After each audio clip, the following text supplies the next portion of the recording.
เฮ้ยแก มันสวยมากอ่ะอุ๊ยเสียงขำเต็มห้องเลยลูกแปลว่าหนูสวยจริงนั่นแหละ สวยจริง เป็นไงบ้างลูกร่างกายสดชื่นขึ้นหรือยังนะ สดชื่นมากวันนี้ จริงเหรอ ม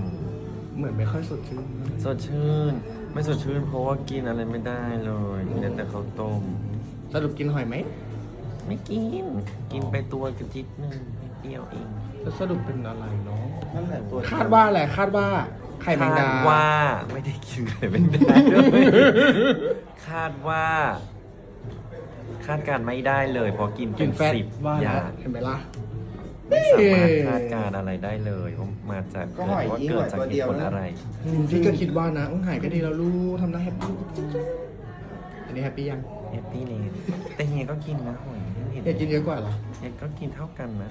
กิน ตัวเดียว กินอยู่ด้วยกัน ไม่ได้ไม่หอยหรอกเป็นอะไร หายก็ดียังส่งจุ๊บไหมส่งจุ๊บ